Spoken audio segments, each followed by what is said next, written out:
O sistema jurídico.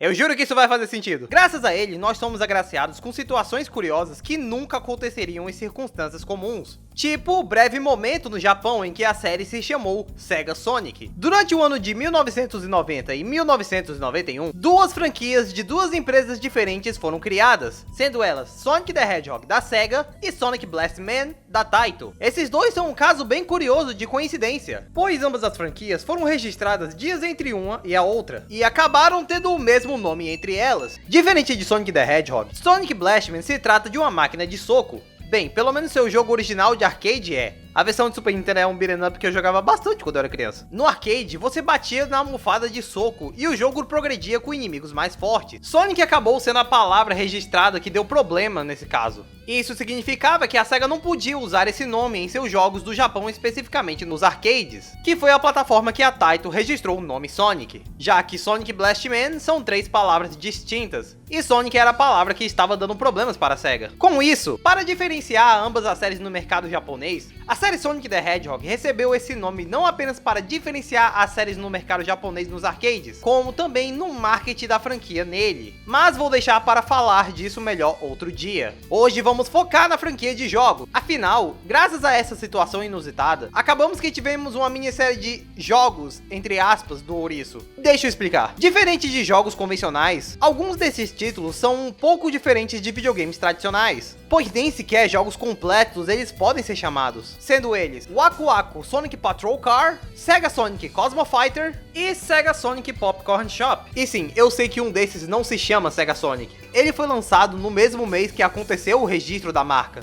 Então, no meio daquela situação, ele acabou se chamando apenas de Sonic. Esses títulos são os mais jogos de videogame que eu posso chamar dessa série, pois além dessas máquinas, existem várias que são apenas feitas mecanicamente, onde não existia nenhum tipo de tecnologia nos mesmos moldes de uma máquina de arcade feita para videogames. Além desses, nós temos dois títulos que eu consideraria como verdadeiros videogames nessa série, sendo eles Sega Sonic the Hedgehog e o jogo cancelado Sega Sonic Brothers. Então, sem mais enrolação, vamos falar dos jogos, porque hoje temos vários títulos para falar.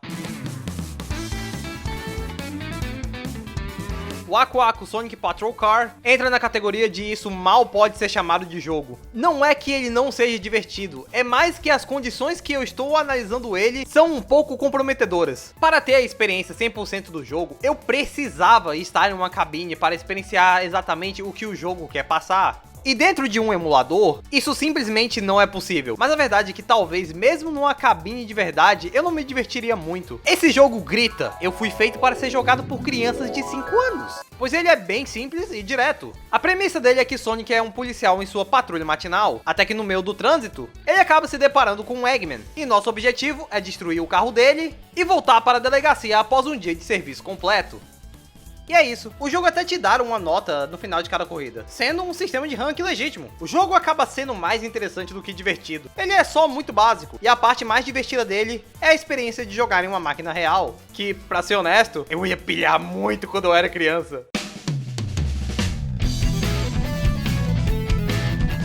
Sega Sonic Cosmo Fighters é uma ideia que eu fico muito triste de não ter sido expandida em um jogo tradicional. Esse título é um shoot 'em up, um dos mais simples possíveis ainda por cima, onde você, em sua nave, usa 3 armas diferentes para poder derrotar os inimigos no espaço em direção à colônia espacial do Eggman. E é isso, após derrotar todos os inimigos e o chefe, nós recebemos uma nota de até 5 estrelas. E é muito engraçado que a segunda vez que a gente iria ter algo parecido em algum jogo do Sonic foi em Sonic Frontiers com o The End, que ainda assim é mais uma cópia de Igaruga do que qualquer outra coisa. Aliás, esse jogo tinha grandes chances de ser lançado nos Estados Unidos. Anos atrás, fãs acharam uma versão dublada do jogo para inglês, com uma voz bem curiosa. Hi, my name is Sonic. Dr. Robotnik is trying to capture our friends at the space station. Sega Sonic Popcorn Shop, ok? Esse só é divertido de se falar. O que é irônico, porque não existe quase nenhum tipo de interação jogando isso. Isso não é um videogame, é uma máquina interativa de se fazer pipoca. Nela, escolhemos que tipo de pipoca que o Sonic precisa preparar. Vemos ele levando os milhos até a pipoqueira e ajudamos ele rodando uma alavanca, enquanto o Eggman tenta interromper o Sonic a preparar a pipoca. E é isso, não importa se você fizer algo, a sua pipoca vem pronta do mesmo jeito. É uma máquina feita para deixar a experiência mais divertida. Raios, é pipoca feita pelo Sonic o Ouriço. Quem não se interessaria em comer algo desse tipo? Imagina só, você é um fã de Sonic que queima pipoca sempre que tenta preparar ela, e agora o Sonic pode fazer para você. Isso deve ser um sonho de consumo. Seria um show demais para essa pessoa. Você deve ter notado que eu estou passando um pouco rápido por esses jogos. A verdade é que eles não têm muita coisa que eu possa comentar, além do que já deve ter sido dito propriamente por pessoas da internet no passado. Eu adoro as animações deles. Eles esbanjam um cuidado que deixa toda a experiência divertida para a criançada. E eu acho isso totalmente válido. Mas ainda assim, eu acho que seria bastante divertido encontrar uma máquina dessa na vida real. Elas são fruto de um tempo que não volta mais. E agora só podemos apreciar o que ele deixou para nós. Mas agora sim, chegamos nos títulos que esse vídeo realmente se trata. Os verdadeiros videogames dessa série de jogos de arcade. Então vamos começar com um título cancelado, mas preservado pela comunidade, sendo este Sega Sonic Brothers. Esse é um jogo de puzzle nem um pouco tradicional. O objetivo não é necessariamente alinhar as peças para elas serem destruídas. Achou confuso? Normal. De primeiro eu também achei. Acaba que o único objetivo do jogo é você formar um arco ao redor de outras peças para assim poder destruir elas, onde esses arcos precisam começar e terminar tocando em alguma extremidade do cenário. E nossas peças, que são Sonics transformados em esferas coloridas, sempre nos é entregue em grupos de 4, onde podemos rotacionar a sua posição e poder encaixar melhor no cenário e tentar montar uma estratégia. Eu vou ser honesto, eu não me interessei muito por esse jogo, mesmo eu sendo alguém que gosta bastante de jogos de puzzle. Esse acabou só sendo confuso e não muito interessante no final das contas. Ele não me dá muita oportunidade de estratégia, ficando bem difícil com o decorrer das partidas. Até aparecem algumas esmeraldas no decorrer das partidas para ajudar a limpar o cenário, mas ainda assim isso não ajuda o suficiente para me manter entretido. Esse é um jogo curioso, e eu entendo perfeitamente agora o motivo dele ter sido cancelado. E vamos ignorar o fato de ter 3 Sonics com cores diferentes nesse jogo. Ele é um jogo confuso, que não se encaixa muito bem no contexto de um jogo de arcade, tanto que eu nem me importei em fazer gravação desse jogo em multiplayer. Diferente de Sonic Eraser, que pelo menos me divertiu, esse só ficou chato com o passar do tempo, pra ser honesto. Eu estou sendo duro com o jogo? Talvez. Mas faltou polimento para esse jogo se tornar sequer algo no mínimo interessante.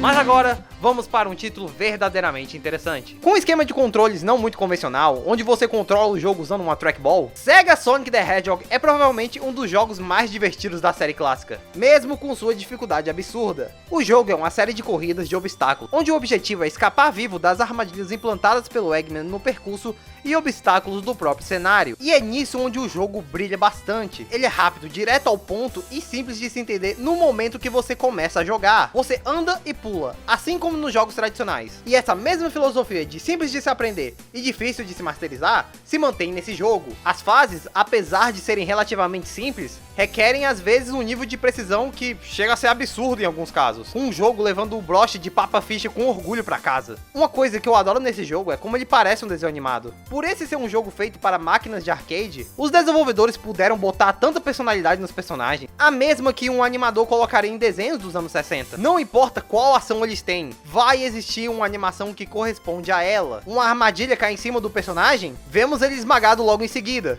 Ele foi eletrocutado, ele vai ter uma animação própria levando choque. Acabou se queimando? Temos aqui uma animação dele com seu traseiro pegando fogo. Até mesmo cair no cenário tem uma animação feita justamente para isso. É lindo ver como esse jogo é bem animado. Esse fator deixa a experiência muito mais divertida. É como um episódio perdido dentro das aventuras do ouriço. É animado, é estressante, é um jogo super divertido para se jogar com amigos. Ele encapsula exatamente o que é tão bom em um jogo de arcade. É engraçado como esse jogo, apesar de ser apenas um simples título de arcade, acabou tendo uma influência bem forte da franquia. Por ele introduzir personagens como Mighty e Ray, sempre que esses personagens são referenciados, esse jogo é diretamente lembrado. Tanto que quando a expansão Plus de Sonic Mania foi lançada, uma das músicas desse jogo foi aproveitada no estágio bônus dessa nova DLC. Além de que sempre que esses personagens são introduzidos, eles geralmente estão juntos. Arcades vão além de uma plataforma de jogos. Essas máquinas acabam virando um evento por si só. Um ponto de encontro, um lugar para sair com amigos, parceiros e família. E com isso, se divertir à vontade. Esses jogos são um reflexo disso. A experiência deles são feitos para se aproveitar com outras pessoas, ou em alguns casos, a habilidade de poder experienciar algo novo naquele mundinho. Viva uma aventura, se coloque na pele de algo familiar, se entretenha com algo simples, e se divirta com seus amigos e família.